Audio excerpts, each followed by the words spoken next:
Hey, what's up you guys? Maddy Mad Dog Forberg here, and welcome back to my YouTube channel. Don't forget to like and subscribe for more of my content. Today, we are at Labrada, and no, we're not visiting. We live here now. If you've missed it, we just moved to Houston probably about a week ago, getting settled in and really enjoying training. I'm about 6 weeks out from my next competition, and I'm super excited. Today, we're gonna be training quads. And I'm not just gonna take you through my quad workout. I wanna talk to you guys a little bit about quad mechanics, how we train them, why we train them certain ways, and how to set up on different machines. So let's get to it. All right, so when we're talking about the quads, these meaty boys at the front here, they're called the quad because there's 4 muscles there. Very clever of them. They all attach at the hip except for the rectus femoris, which does cross over the hip. And they mostly aid in knee flexion, where the rec fem does help with knee extension. So that's why it's super important that we're getting depth out of our training. So if we're doing any squat variations, that's why we kind of want to get that calf to our hamstring, really. That's that knee flexion. That's where most of our quad muscles really like to work. I'm starting with kickbacks. Usually in my training, this was not something that I used to do. I always kind of thought it was pretty silly, but there is a lot of research that this is great for the glutes. And I don't go to failure on these. These are really just for blood flow. Typically in bodybuilding, what you really want to do is prioritize the muscle group that you want to grow the most in your training session. You're kind of getting the most bang for your buck energy-wise. So we start off here.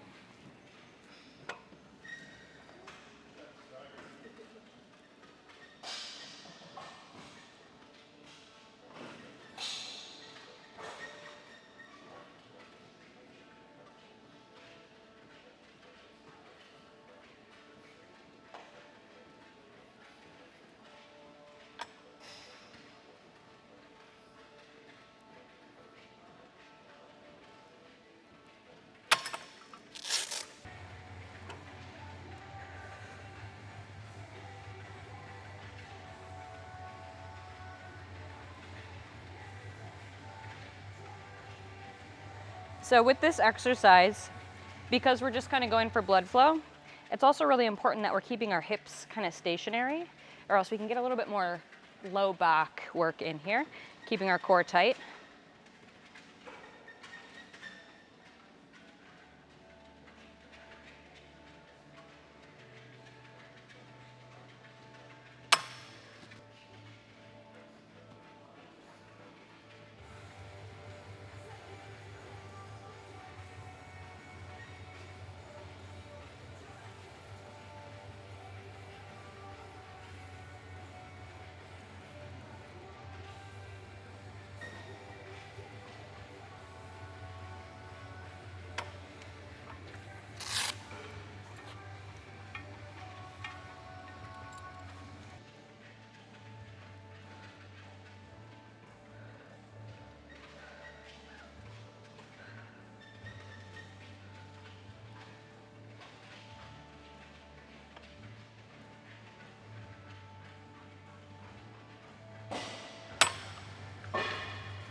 So next up, we've got adductors. A good way to remember adductor versus abductor, adductor, you're adding your legs together. Clever as well. So I usually do about 2 heavy sets of these, close to failure, but not going really too crazy volume-wise here. It's nice to work your adductors because you can see those puppies when you're super lean. They definitely add a nice look to the quads when you're a bit shreddy. So doing those, they're not the most fun, and they're the worst ones when they're sore. That's the one where you're like sitting on the toilet and you're like, I can't get up.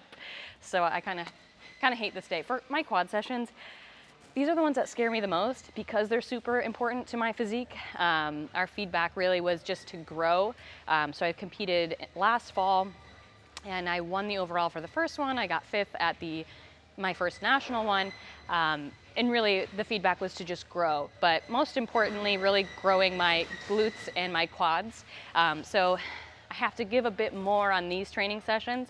They're all important. We should love them like our children. We don't have a favorite, but this one makes me really nervous. So we've got hack squats coming up. Fingers crossed it goes well.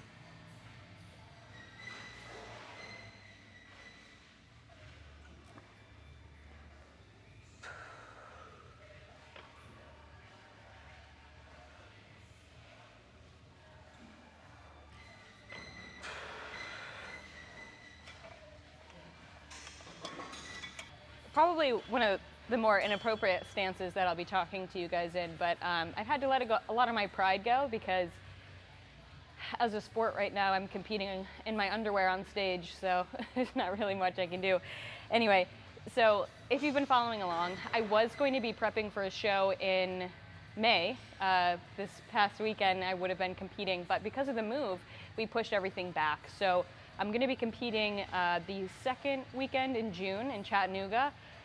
I'm really excited. We're getting down to it now. It's because we went so hard in the beginning, I got pretty lean, and right now we're able to give more food, which I feel really uncomfortable, to be honest with you. I'm eating a bit more, and I just feel like my stomach's stretching a little bit, but it feels good to have that fuel for training.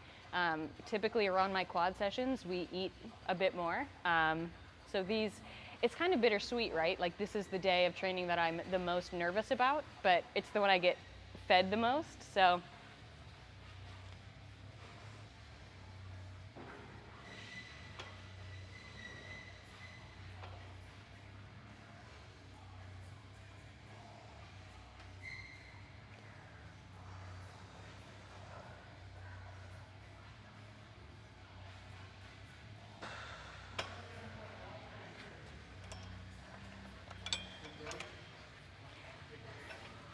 If you don't have an adductor machine, there's a lot of different things that you can do to work your adductors.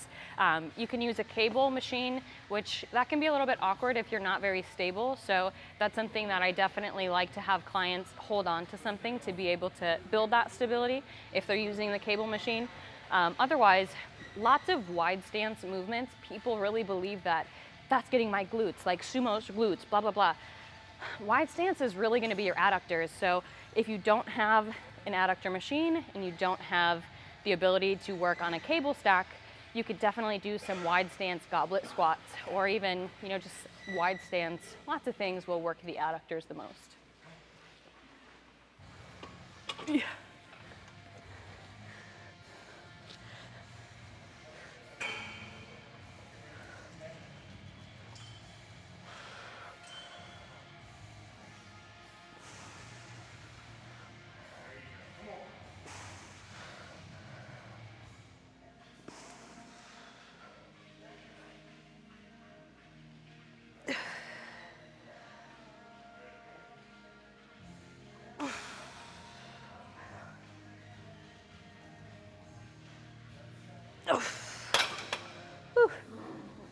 Okay, so like I mentioned in the beginning, our quads like to work through that knee flexion, so getting that hamstring to our calf.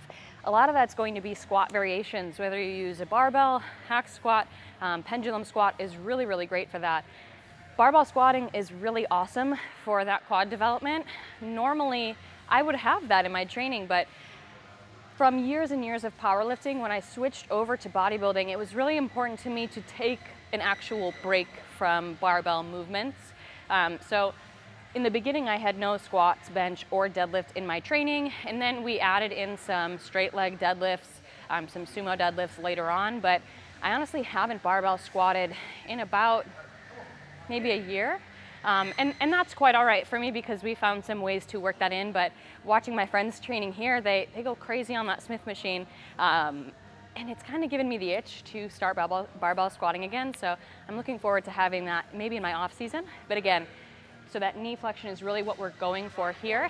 And pendulum squat's great. Hack squat's gonna be really great for that. The biggest thing is that we're setting up correctly. So it's not just important that we have that knee flexion, it's important that we're bracing and we're trying to eliminate any kind of tilting. So you ever see people with a lot of butt wink in the squat? That's typically because from the get-go, when they set up and unrack, they're hinging and pushing that out. And when they come down here, there's nowhere else for their femurs to go. So they just kind of have to drop and round.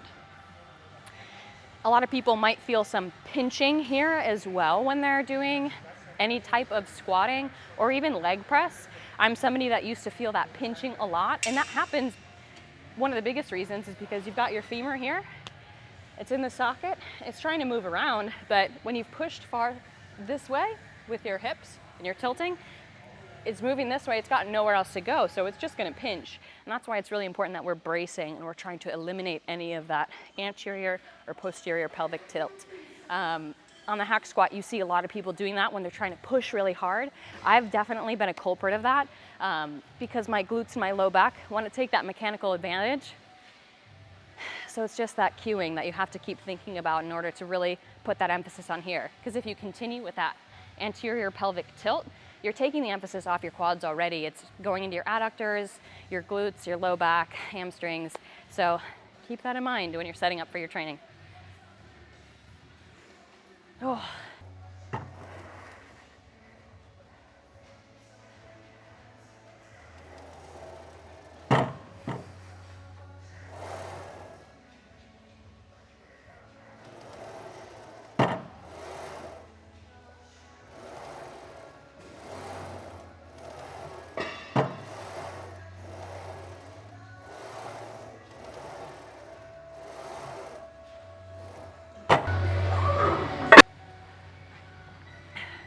Still getting used to living in Texas, so I'm a bit of a thirsty bitch right now.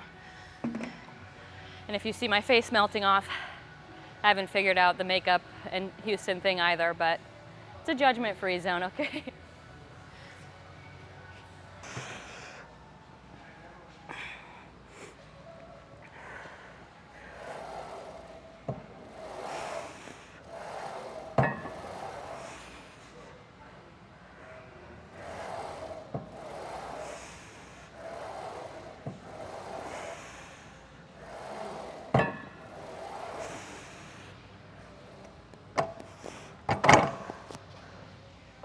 Beyond the knee flexion, like we were talking about, another really important thing is our stability within our feet. And I think that's super underrated in people's training. And that applies to really any leg movement that you're doing.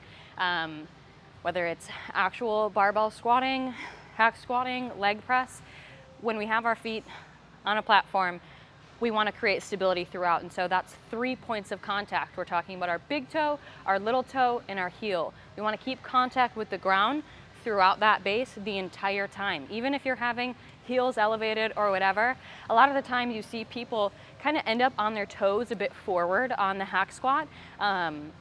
We don't want that. We want to create that stable platform. And so taking that a step further, I kind of tell my clients to imagine that they've got a claw, like they're eagle clawing the ground, and they're kind of pulling up and twisting grass out. You could even take your shoes and socks off, try it in the grass, try it on the gym floor, if your gym allows your sweaty feet. But getting that practice of feeling that ground underneath will benefit you. You need to have a stable platform in order to really work your legs. Otherwise, it's like we're training on a trampoline. And although that would be really, really fun, it's not gonna be the most productive, so.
I don't know if you guys heard that, but our buddy Jordan, if you want to creep out and say hi. We love Jordan. Jordan's competing at Nationals in December, so about like 30 weeks. And I really like the perspective that he's taken on recently, where he's decided to just say, like, I've got only 10 back sessions left, kind of breaking it down week by week. And when you think about like 30 weeks, that sounds like a long time, but when you break it down by the session, like, man, so the small margins of improvement, you got to nail them. Yep, absolutely. I think that's a great perspective. So he just said the same thing to me about adding another plate. Here we go. Let's go. Come on.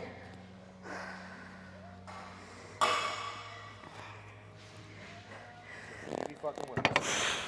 Get your mind right. Here we go. Come on. 6 weeks to make it happen. Let's go. Easy. Good. Come on. On that negative. There you go. Come on. Let's go. Come on. Yes. Good. Big breath. Yep. Good. Come on. Gain it. Up. That's still moving. Let's go, Maddy. Come on. Right there. Yes. Breathe and go. Up, up, up. Catch your breath. Go.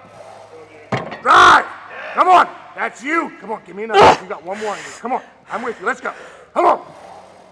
Drive it. Come on. Come on. Finish it. Yes. Oh, Mad Dog in the house. thanks. Steve. That's how you fucking learn the hack squat. That's one of those sets you can like taste blood in your face. I can smell my heartbeat right now. Obviously that was a really big set, so I'm trying to catch my breath, but I used to have a tattoo on the side of my hand. It's about rubbed off now, but it used to say DWCD, and I got that when I was powerlifting, when I was preparing to compete at Worlds for the USA team, and DWCD stands for do what champions do. Like, it doesn't matter who I think that I am or who everybody else thinks that I am. If I can give myself that mindset of today you just do what a champion does, I feel like that gets you one step closer. And so when I have these top sets that make me really nervous, I could totally psych myself out. I'm a very mental person. My brain gives up before my body does. And so I just kind of keep that mantra in mind of like, you do what champions do. And would a champion give up on that last rep? Probably not. And on the flip side too, well, not the flip side, but similarly, there's another girl out there that maybe she's got 5 plates on there already. She's repping the crap out of it, and she could show up to the show and whoop my ass. But I can control what I can control today, and that's a champion set to me. So I'm setting up for leg press right now, and I don't recommend that you talk while you do this, but just because it's really light for me. Again, because we're working in that knee flexion, we want to make sure that our stance coincides with what our end goal is of getting that calf to our hamstring, really. So feel free to play around with that setup and raise your feet. We're trying to get pretty high up here so that we can have that nice angle.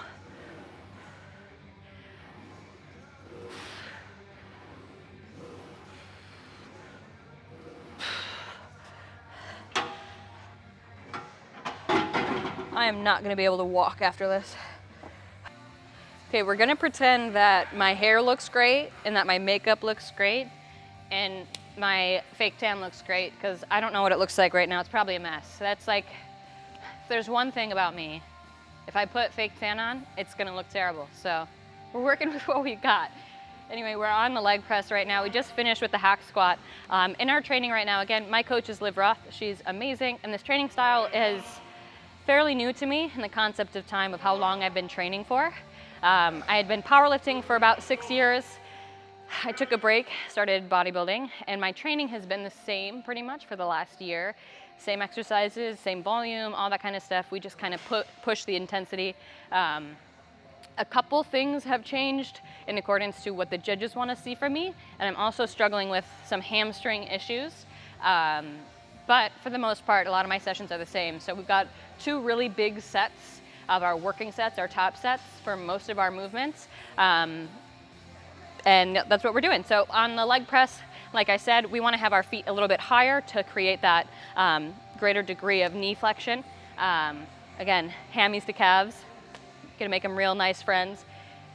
This one, I hate leg press, I really do, just because, not to sound like a jerk or anything, but I have to add a lot of weight, and it feels like that's the worst part of the workout is just continuously loading this.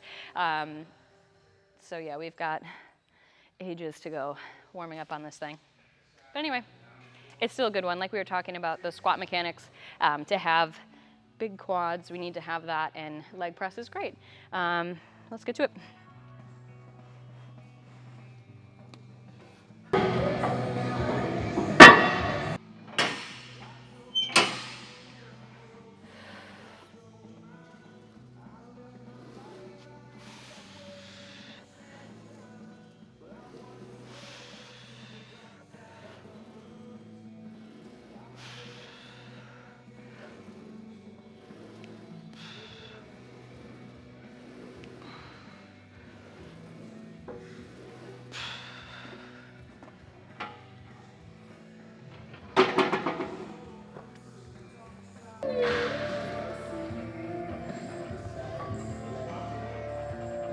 Hello, mister. Oh. The goodest gym boy.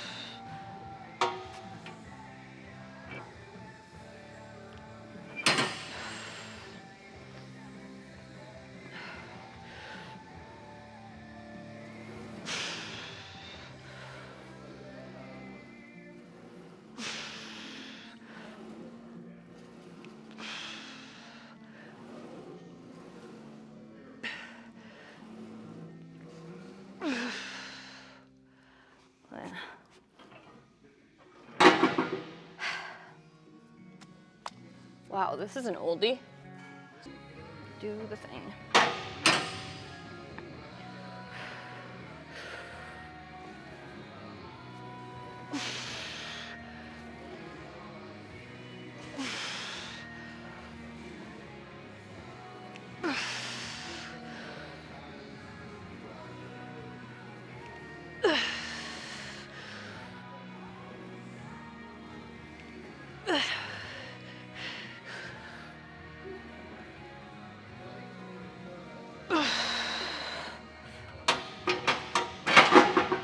Oh.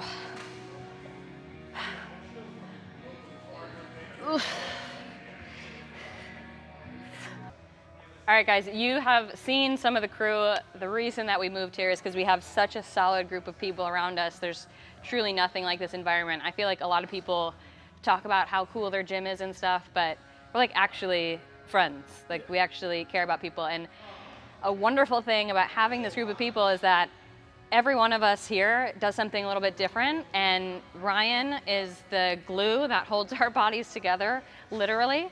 I've had some hamstring issues lately, and he's helped me a lot. I'm looking forward to making some content for you guys to see that.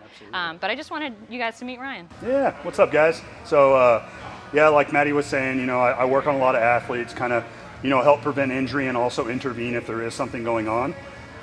So super excited to be here. Love being a part of the group and helping out. And really excited to bring some more content for you all. Yeah, Ryan does a really good job at like defining the line between meathead and actually good training. And something I really appreciate about you, when you walk around and if you see us doing something that could be slightly improved or, you know, fixing the setup, you're great at that eye. So. Yeah, and then honestly, like vice versa for all of us. I mean, this is our passion. This is what we do. This is what we've been doing for a long time. So. I mean, there'll be times where, you know, Hunter will poke me in the shoulder and say, hey, get that shoulder blade down. Mm-hmm. So it's all about helping, you know, each other out and making ourselves better. Yeah, it's not like it's an individual sport, but nobody's super competitive here. And I think that that's really awesome. Like the saying of it takes a village is so true here because everybody's looking out. And I don't know anywhere else that's like that. I don't either, but now it's time for Maddy to kill these leg extensions. So I've been trying to procrastinate, but awesome. All right, guys. So for the leg extension, setup here is also really important. We want to make sure that our knee is in line with the cam here.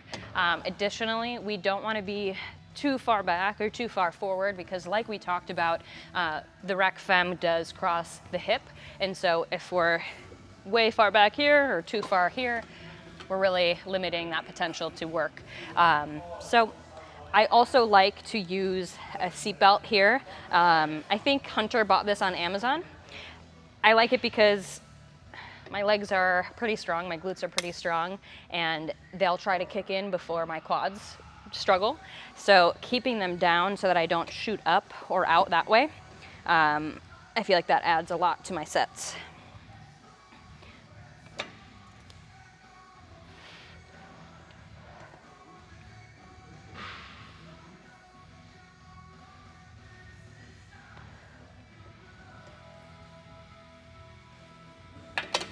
Cool.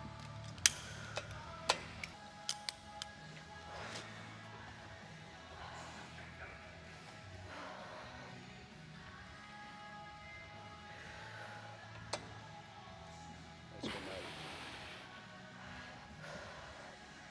Yes.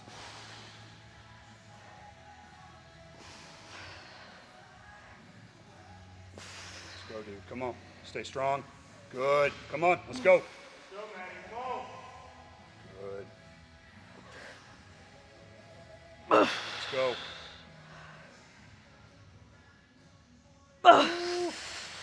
One more. Come on. Dig deep. Yes. Oh, whew, 10 seconds. full of blood.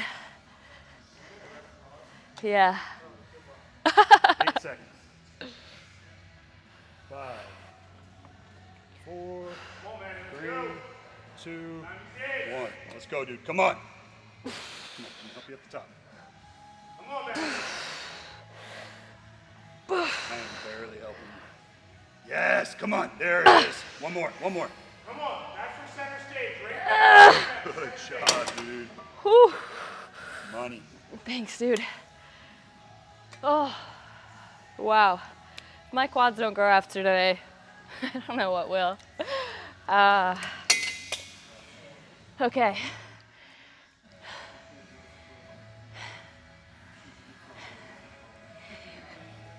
Another setup thing here for my big-legged boys and gals and everything in between.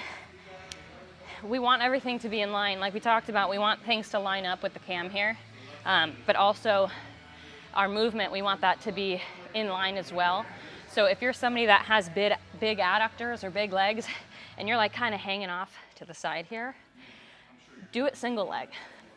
You can do single leg on a double leg machine.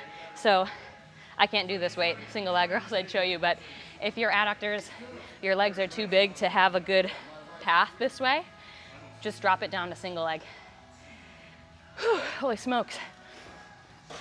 Ugh. All right, guys, that is a wrap on today's training session. I don't know about you, but that session, I feel like shaved a little bit off my life. See, that's like the pros and cons of being here. The training's really great, pro. The con, the training's really great. But it went good. It was exactly what I needed it to be. It's exactly why we moved here. Before I kind of totally end this video, I did want to say, my company, Strong for Life Co., we're taking some clients, so if you're interested in one-to-one coaching for lifestyle, strength, sports, powerlifting, bodybuilding, anything, make sure you hit us up. We are taking a couple more clients. But beyond that, I wanted to just talk about how excited we are to be here. It's really scary to make a move, and for us, I feel like we've been doing it so much that it's like kind of a new normal. Our new normal is that we're everywhere. And being in Pennsylvania in the beginning, it was really great. It was a beautiful state. We moved there for, another opportunity. But the pandemic kind of stole a lot of that from us. And I know a lot of you guys can probably relate to that. But we just found ourselves inside all the time and very limited socially. We'd have to drive 20, 40 minutes for a Starbucks or something. I know that's like a really dumb comparison, but you know what I mean? Like, we're too young to just be inside all the time, and I'm not really a super extroverted, crazy social life person, but we're too young to just be alone. And so we wanted to move out here for some opportunities, and our friends and to do more life. I want to do more stuff with the community, and I know that's exactly what my partner Luke wants to do as well. It's okay, so am I. But you've got some really exciting things happening too. Yeah, Like, it's cool. what are you looking forward to? Oh, it's great to be here and involved with everyone. Obviously, what Maddy just said, when we were in Pennsylvania, there wasn't much community or places that we felt at home, and obviously coming here, it's just felt instantly like home. So we have a good community, great facility to train out of, but also opportunity. So obviously opportunity for Maddy, but opportunity for me. So there's a lot of rugby teams around here, a lot of athletes that we can work with and coach, but also the lifestyle. There's things to actually do and enjoy. I forgot about like popular stores because we didn't have any by us. We really lived in the middle of nowhere, truly. And coming out here, it's a very small thing, but it's nice to be able to drive down the road and have a hospital or have a grocery store and all that kind of stuff. But we're really excited, and I just wanted to include this in here because maybe one of you is looking for a sign to make a really big move. Do it. Do it. If you needed to hear it, we're the best people to kind of say that to you. Luke has made move after move. Obviously, he's not from here. If you've been following along with me, you know that he is a wonderful little foreigner, but we're Texans now. We're Cowboys. I got my hat. Next is the boots. Next is the rodeo. Next is the rodeo. I'm gonna learn how to ride a bull or something. Maybe that's my next hobby.